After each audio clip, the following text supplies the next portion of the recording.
இந்த வீடியோவில் நம்ம என்ன பார்க்க போறோம்னா சயின்டிபிக் வேதிக் அஸ்ட்ராலஜி முறையில் கன்னி ராசிக்கு 2026 ஆங்கில புத்தாண்டு எத்தகைய ஒரு ஆண்டாக இருக்க போகிறது. அடுத்து வரக்கூடிய 12 மாதங்கள் எப்படி இருக்குது, ஜனவரி மாதத்திலிருந்து டிசம்பர் மாதம் வரைக்கும் எது மாதிரி ஒரு அமைப்பை கொடுக்கக்கூடிய அமைப்பு இந்த ஆண்டு கிரகம் என்று சொல்லப்படுகிற குரு, ராகு, கேது, சனியை பொறுத்து இந்த ஆங்கில புத்தாண்டு ஆகிய 2026 எப்படி அவங்களுக்கு ஆரம்பமாகிறது, அதுக்கப்புறம் எது மாதிரி போகுது, எது மாதிரி கர்ம பலனை கொடுக்கக்கூடிய அமைப்புகள் இருக்கு, எது மாதிரி தாக்கத்தை கொடுக்குது, அதை அந்த குரு பயிற்சியா சனி பயிற்சியா என்னன்னு பார்த்தீங்கன்னா, சனி பாருங்க 7ஆம் இடத்துலயே ராசிக்கு கண்டக சனியாக நீடிக்கிறார்.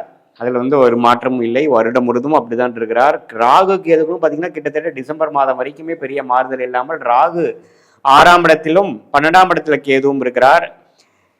ஆரம்பம் முதல் 5 மாதங்கள் குரு 10ஆம் இடத்திலிருந்து ஜூன் மாதத்துக்கு அப்புறம் பார்த்தீங்கன்னா லாபஸ்தானம் என்று சொல்லப்படுகிற அருமையான 11ஆம் பாவத்துக்கு உச்சம் பெறுகிறார் குரு.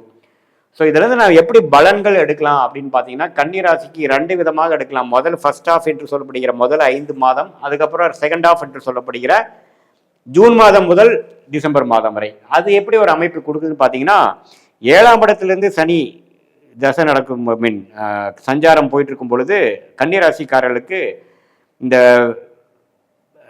திருமணம், நண்பர்கள், கொலீக்ஸ், கஸ்டமர்ஸ், அன்றாட நம்ம மீட் பண்ணக்கூடிய நபர்கள் எல்லாம் கொஞ்சம் பிரச்சனைகள் கடவுள் கொடுப்பார். அந்த கர்மாவின் பிரகாரம் நீங்கள் டெய்லி மீட் பண்ணுற ஆளுங்க, நீங்கள் ஒரு காலேஜில் போகிறீங்க நண்பர்களாக இருக்காங்க, நீங்கள் ஒரு வேலைக்கு போகிறீங்க உங்கள் கொலீக்ஸாக இருக்காங்க, நீங்கள் ஒரு தொழில் பண்ணுறீங்க உங்களுடைய கஸ்டமர்ஸாக இருக்காங்க, உங்களோட தொழிலாளிகளாக இருக்காங்க, எல்லாத்துலேயுமே சிறு சிறு தொந்தரவுகளும் சிறு பிரச்சனைகளும் கொடுக்கக்கூடிய அமைப்புகள் நீடிக்கும் மே மாதம் முழுவதும். அதுக்கப்புறம் பார்த்தீங்கன்னா, தொழில் ஸ்தானத்தில் குரு இருந்து நம்ம இடம், வண்டி, வாகனத்துக்காக சில செலவுகள் பண்ணுறது, தொழிலை அபிவிருத்தி பண்ணுறதுக்காக சில விஷயங்கள் பண்ணுறோம். ஒரு விஷயம் செய்தால் ஒரு விஷயம் பிரச்சனை ஆகுது அப்படிங்கிற மாதிரியே போயிட்டு இருக்கக்கூடிய ஒரு காலகட்டங்கள் இருக்கக்கூடிய அமைப்பு உங்களுக்கு மே மாதத்துக்கு அப்புறம் பார்த்தீங்கன்னா, இதுவரை செய்த உழைப்புக்கு, முதலீடுக்கு நல்ல லாபம் பெறக்கூடிய அமைப்புகள் உண்டு. எப்பவுமே குரு 11ஆம் இடத்துக்கு போகும்போது நல்ல அமைப்பை கொடுப்பார்.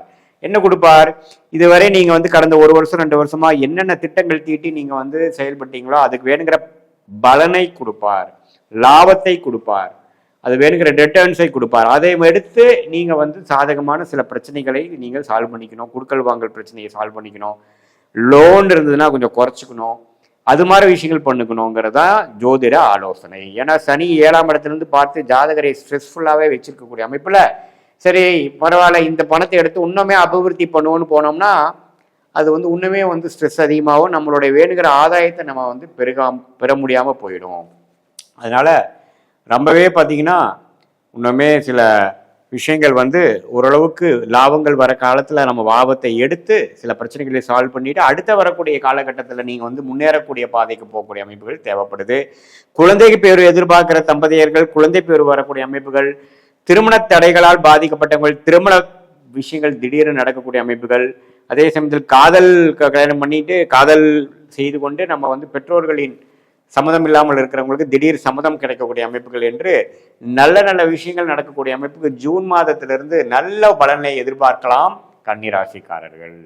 ஸோ இளைய சகோதரனால சில பிரச்சனைகள் போயிட்டு இருக்கு, மூத்த சகோதரனாலும் பிரச்சனை போயிட்டு இருக்குதுங்கிறவங்களுக்குலாம் பார்த்தீங்கன்னா அந்த சகோதர பாவங்கள் ஓரளவுக்கு பாசிட்டிவாக வர்றது, சோஷியல் லைஃப் இம்ப்ரூவ் ஆகுறது, கொஞ்சம் நம்ம டோட்டலாகவே யாரோடையும் பழக முடியாமல் ஒரு மாதிரி பிரச்சனைக்குள்ளேயே நம்ம இருக்கிறோங்கிறப்ப பார்த்தீங்கன்னா சில பிரச்சனைகள் சால்வ் பண்ணி ஒரு ஜனரஞ்சக வாழ்க்கைக்கு நம்ம போய் இப்போ சோஷியல் லைஃப் இம்ப்ரூவ் ஆகுறது, ஒரு ஃபங்க்ஷனுக்கு நம்ம ஒரு ஃபங்க்ஷன் நடத்துறது, சுப விஷயங்கள் நம்மளுடைய வீட்டில் நடக்கிறது, சொந்தக்காரங்களாம் உங்கள் மேலே கொஞ்சம் பெருமைப்படுற மாதிரி சில விஷயங்கள் நடக்கிறது, நல்ல பேர் வாங்குறது, தொழிலில் ஜெயிக்கிறது, லாபம் பெறுவது, வேலையில் ப்ரொமோஷன் ஆகுறது, காம்படிட்டிவ் எக்ஸாம்ஸ் கிளியர் பண்ணுறவங்களுக்குலாம் கிளியர் பண்ணுறது, வேலையில் போய் ப்ரொமோட் ஆகுறது, ஆல்ரெடி ஒரு பொசிஷன் இருக்கிறவங்க அடுத்த லெவல் போகிறது அப்படிங்கிற மாதிரி நல்ல சாதகமான பலன்களை கொடுக்கக்கூடிய ஒரு அற்புதமான காலம் ஜூன் மாதத்திலேருந்து இருக்குங்க.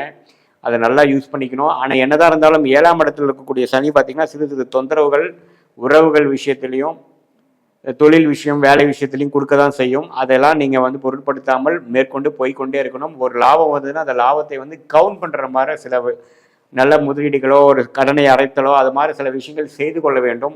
அதையே இன்னும் திருப்பி பிஸ்னஸ்லேயே போட்டு பண்ணும் பொழுது உங்களோட ஆதாயம் நீங்கள் எடுத்துக்க முடியாமல் போயிடும்.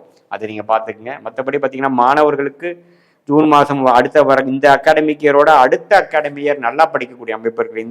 இந்த வருஷத்துக்கு சுமாராக தான் படிக்கிறான், முதல் மாற ஒரு எனர்ஜெட்டிக்காக இல்லை, கொஞ்சம் சோர்வு அடைஞ்சிடறான்னா அடுத்த வருஷம் இன்னுமே வந்து பிரகாசமாக இன்னும் கொஞ்சம் உத்வேகமாக அவனே எடுத்து படிக்கிறான், அவனே நல்லா மார்க் வாங்குறாங்கிற மாதிரி ஒரு அமைப்புகள் கொடுக்கக்கூடிய அமைப்புகள் உண்டு. மற்றபடி நல்ல விவசாயிகள் இருக்கிறவங்க, மெக்கானிக்கல் மிஷினரி லைனில் இருக்கிறவங்க, இரும்பு சம்பந்த தொழில் இருக்கிறவங்களுக்கெல்லாம் இதுவரை பெரிய லாபம் இல்லாமல் நஷ்டத்தில் ஒரு பிரச்சனையாக போயிட்டு இருந்தவங்களுக்குலாம் ஜூன் மாதத்துலேருந்து ஓரளவுக்கு லாபங்கள் பெறக்கூடிய அமைப்புகள், ஓரளவுக்கு பிரச்சனையை சால்வ் பண்ணிட்டுண்டா சாமிங்கிற மாதிரி சில நல்ல விஷயங்கள் நடக்கக்கூடிய அமைப்புகள் இருக்குது. இது பொதுவான பலனை தவிர உங்களுடைய ஜென்ம ஜாதகத்தில் நீங்கள் எந்த பிறந்த தேதி, பிறந்த நேரம், பிறந்த ஊரில் பிறந்தீங்க, அது மூலமாக என்ன தசாபுக்திகள் போய்கொண்டிருக்கிறது, அது அருமையான தசாபுக்திகளாக போய்கொண்டிருக்கிறதா அல்லது மிகவும் சுமாரான தசைகளாக போயிட்டு இருக்கிறதா, அந்த தசநாதன் புக்திநாதன் வந்து இந்த கோச்சாரத்தில் எது மாதிரி அமைப்பில் இருக்கிறாருங்கிறதெல்லாம் நம்ம சேர்த்து வைத்து பார்க்கும் பொழுது எந்த விஷயம் நமக்கு சரியா நடக்கக்கூடிய அமைப்புகள் இருக்குது, எந்த விஷயம் நடக்க வாய்ப்பு கம்மியாக இருக்குது, இது நம்மளுடைய பிராப்தம் என்ன, நம்மளுடைய ஷார்ட் டேர்ம் எப்படி காட்டுது, நம்மளுடைய லாங் டேர்ம் எப்படி இருக்குது, வெளிநாடு வாய்ப்புகள் உண்டா, கல்யாணம் எப்போ அபிவிருத்தி பண்ணலாம், எப்போ அடக்கி வாசிக்கலாம், எப்போ நம்மளோட உடல்நல கோளாறுகள் சரியாகும், எல்லா விஷயங்களும் அதுக்கு தகுந்த மாதிரி கர்ம பலன் பிரகாரம் நமக்கு எப்படி செயல்படுற மாதிரி இருக்குதுங்கிற டைம்லைன்ஸ் தெரிஞ்சிட்டிங்கன்னா உங்களுக்கு தேவையற்ற மன உளைச்சல், ஆசிலேஷன், கன்ஃபியூஷன், கிளாரிட்டி இல்லாமல் செயல்படுறது எல்லாமே நீக்கி தக்க முடிவுகளை தக்க நேரத்தில் எடுத்து தேவையற்ற விஷயங்களை கழித்து சமய விரயங்கள், பொருள் விரயங்களை தவிர்த்து வாழ்க்கையில் வந்து என்ன பிராப்தங்கள் உங்களை காத்து கிடைக்கிறதோ, உங்களுடைய முதன்மையான தொழில் என்ன டொமைன் உங்களுக்கு ஒர்க் அவுட் ஆகும், என்ன உயர் படிப்பு உங்களுக்கு ஒத்து வருது, அரசு வேலையா, பிரைவேட்டா அல்லது பிஸ்னஸா, திருமணம் செய்வதற்கு சரியான நேரம் எது, நமக்கு லேட் மேரேஜா, ஏர்லி மேரேஜா, அல்லது இது மாதிரி வாழ்க்கையில் முதல் திருமணம் நடந்து சில பாதிப்பு உள்ளானவங்களுக்கு இரண்டாவது திருமணம் இருக்கா, நமக்கு எப்போ நடக்கிற வாய்ப்பு இருக்குது, குழந்தை செல்வத்தை எதிர்பார்க்குறவங்க குழந்தை செல்வம் எப்போ வரும், எந்த மாதிரி டைமில் நம்ம கரெக்டான ட்ரீட்மெண்ட் எடுத்துக்கலாம் அப்படிங்கிற போன்ற பல விஷயங்கள் பார்த்தீங்கன்னா இந்திய வேத ஜோதிட அடிப்படையிலான சயின்டிஃபிக் வேதிக் அஸ்ட்ராலஜி முறையில் நம்ம பார்த்து எந்த விதத்தையும் மிகைப்படுத்தாமல், பயந்து கொள்ளாமல், எதையுமே இல்லாத விஷயத்தை இருக்கிற மாதிரி நம்பி பரிகாரங்கள் அது மாதிரி விஷயத்தில் வந்து பொருள் செல்வங்கள், சமய விஷயங்கள் எல்லாம் வீணடிக்காமல் எது நமக்கு காத்திருக்கிறதோ அந்த விஷயத்தை மட்டும் செய்து தேவையற்ற விஷயத்தை அவாய்ட் பண்ணி வாழ்க்கையில்